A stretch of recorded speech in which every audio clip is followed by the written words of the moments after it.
Isu Jokowi dan Gibran akan bergabung dengan Partai Golkar beberapa kali mencuat usai dipecat keduanya sebagai kader oleh PDI Perjuangan.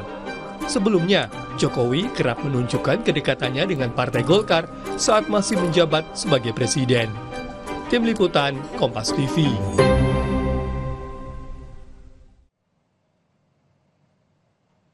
Meski Presiden ke-7 RI Joko Widodo menyebut kabar gabung Partai Golkar lewat Ormas Pendiri hanya isu, kabar Wakil Presiden Gibran Rakabuming Raka akan bergabung ke MKGR tetap mengemuka jelang puncak HUT ke-65 MKGR hari ini. Lalu apa untung rugi jika Gibran jadi bergabung dengan MKGR yang tak lain ormas sayap Partai Golkar? Jika Golkar menerima keanggotaan Gibran, apa dampaknya bagi koalisi saat mengemuka wacana pertemuan Presiden Prabowo dengan Ketua Umum PDI Perjuangan Megawati Soekarno Putri? Kami bahas bersama Wakil Ketua Umum Partai Golkar Nurdin Halid, lalu bergabung juga politisi PDI Perjuangan Guntur Romli dan pengamat politik Burhanuddin Muhtadi. Selamat sore semuanya, apa kabar? Selamat sore, Assalamualaikum.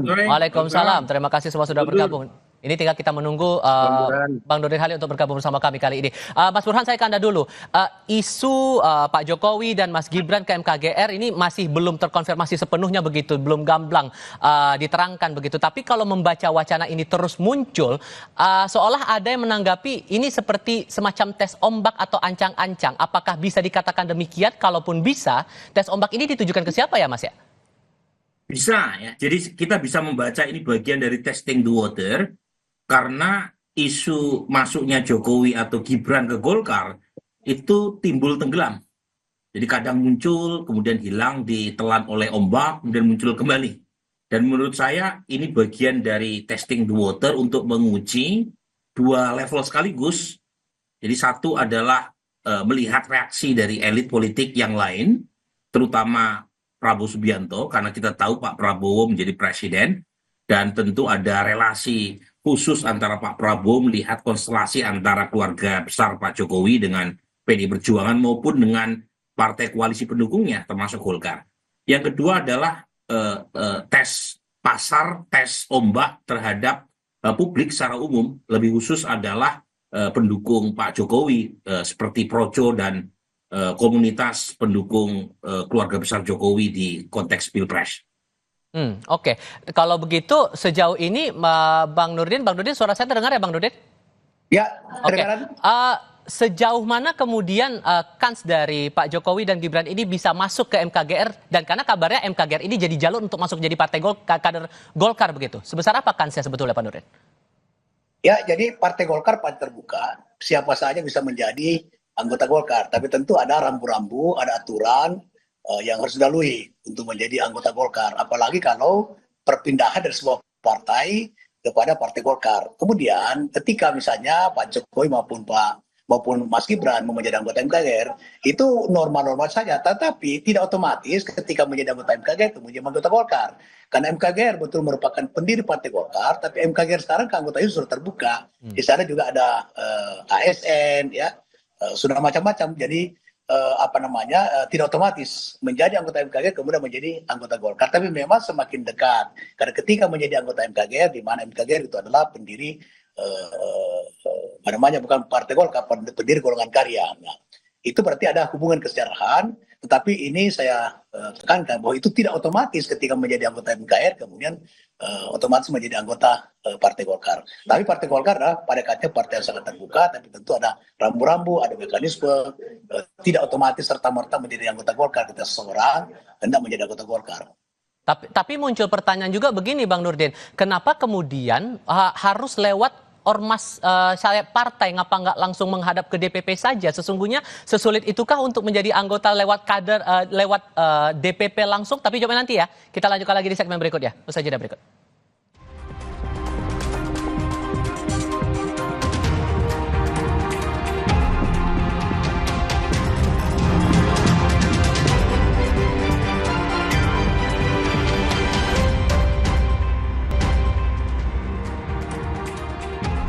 Melanjutkan pertanyaan saya di segmen sebelumnya nih Bang Nurdin, apakah sesulit itu buat gabung jadi kader Golkar tapi harus lewat MKGR, tidak langsung di pihak DPP dulu nih untuk bisa menjadi anggota?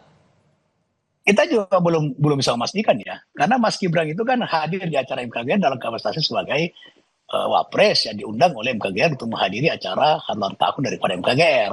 Jadi kita juga belum tahu pasti apakah Mas Gibran itu akan menjadi anggota MKGR atau tidak. Itu belum ada sesuatu yang memastikan bahwa Mas Gibran itu menjadi anggota MKGR. Hanya ada semacam informasi yang mudah-mudahan bukan isu. Tapi yang pasti bahwa kehadiran yang saya tahu ya, saya pahami kehadiran Mas Gibran di dalam acara MKGR itu dalam kapasitas sebagai Wapres menghadiri acara puncak HUT MKGR itu. Jadi tidak dalam kerangka untuk datang mendaftar di MKGR sebagai anggota MKGR. Gitu.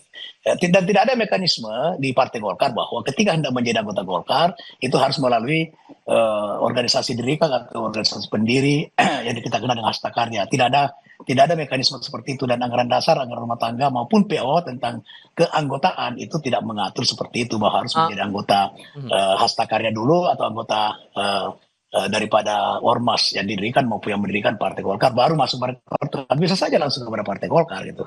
Oke, di tengah munculnya mekanisme yang diatur dalam peraturan organisasi. Oke, Ya, sorry saya potong di situ, Bang Nurdin, sorry. Saya mau ke Mas Guntur. Di tengah munculnya wacana ini kan muncul di tengah-tengah rencana buat pertemuan antara Bu Mega dengan Pak Prabowo. Apakah kemudian ada perubahan komunikasi antara PDIP dengan Kim di tengah munculnya isu bahwa Gibran akan gabung ke Golkar lewat MKGR ini, Mas Guntur? Oh ya, terima kasih Mas. Ya, sampai detik ini kami tidak terpengaruh ya. Pertemuan antara Ibu Megawati Soekarno Putri dengan Pak Prabowo itu tidak terpengaruh dengan hal-hal di luar kedua tokoh tersebut.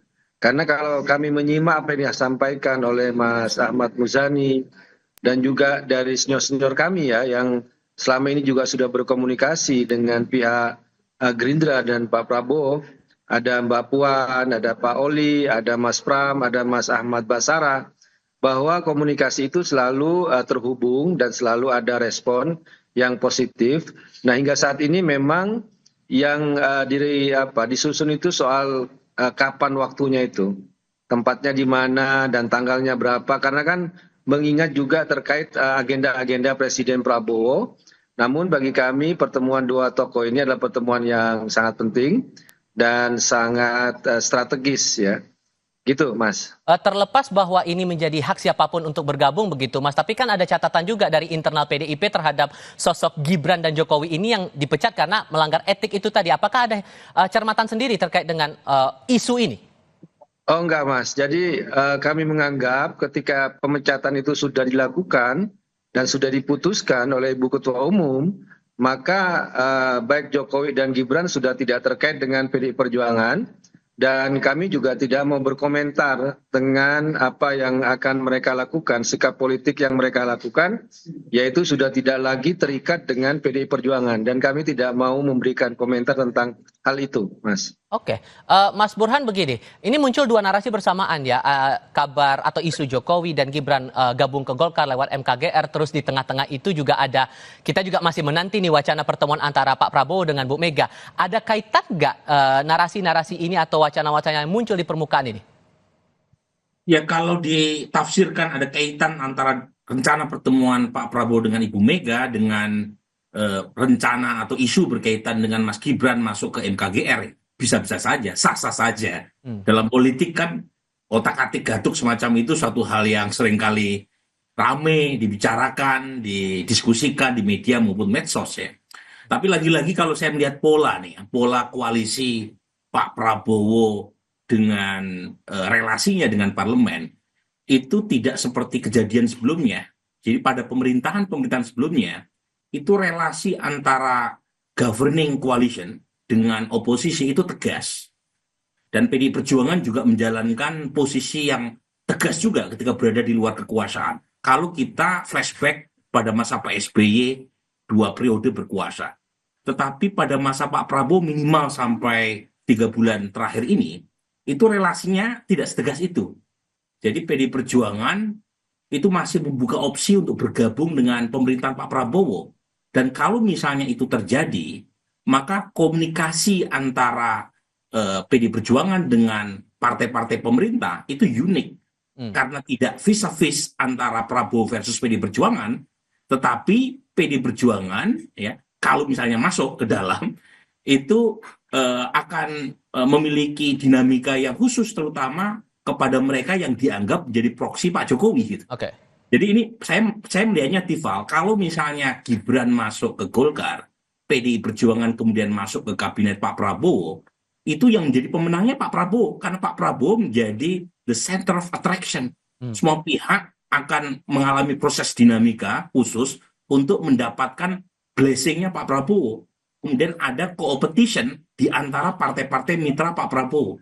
Kalau misalnya PDI Perjuangan masuk ke dalam pemerintahan. Dan kalau misalnya itu terjadi, itu cukup mengirim alarm, ya, terutama relasi antara Pak Prabowo dengan Pak Jokowi, ya, yang kita tahu sejauh ini masih mesra, meskipun kita tahu tidak serta-merta hubungan antara Pak Prabowo dengan Mas Gibran semesra ayahnya dengan Pak Prabowo. Oke, kalau nilai tawar terhadap sosok Gibran kalau kemudian jadi ikut bergabung, apakah ini juga hanya sebatas peluang untuk Pilpres 2029 atau ada hal lain yang bisa mendongkrak begitu?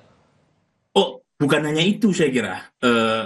Kita tahu Mas Gibran kan memerlukan semacam proteksi politik ya, karena dia sekarang tidak terafiliasi politik setelah dipecat oleh PDI Perjuangan.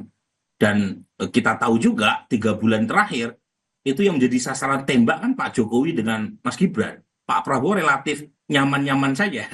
Nah, kalau misalnya bergabung dengan Golkar, tentu saja akan positif buat Mas Gibran dalam pengertian dia mendapatkan semacam proteksi dan benteng politik kalau ada serangan yang dialamatkan kepadanya. Tapi saat yang sama Golkar juga tentu tidak serta-merta memberikan dukungan kalau tidak mendapatkan insentif apapun kan. Karena kita tahu Golkar memerlukan tokoh atau magnet politik yang cukup kuat. Suara Golkar di basis Pak Jokowi itu relatif kurang begitu maksimal. Kalau misalnya Gibran bergabung, setidaknya ada insentif buat Partai Golkar untuk mendapatkan potensi suara dari basis pendukung Pak Jokowi yang notabene adalah pendukung Mas Gibran juga. Jadi ini hubungannya sifatnya simbiosis mutualistik, meskipun lagi-lagi Tifal, kalau misalnya Gibran masuk ke Golkar, relasi Golkar dengan Pak Prabowo juga harus dilihat khusus. Karena lagi-lagi competition itu artinya cooperation plus competition. Satu sisi terlihat kerjasama, tapi juga ada kompetisi loh di antara elit-elit di dalam pemerintahan. Oke, kalau kemudian nih seandainya PDIP ikut bergabung di koalisi pemerintahan, Bang Nurdin, tidakkah ini juga diukur-ukur kemungkinan di dalam internal Kim begitu? Kalau Gibran jadi bergabung ke Partai Golkar, karena ada yang memprediksi bahwa ini jangan-jangan bakal ada friksi juga nih di internal Kim. Karena begini, kita lihat ya kemauan keras dari Pak Prabowo untuk menciptakan persatuan, kesatuan dalam membangun bangsa dan negara kita.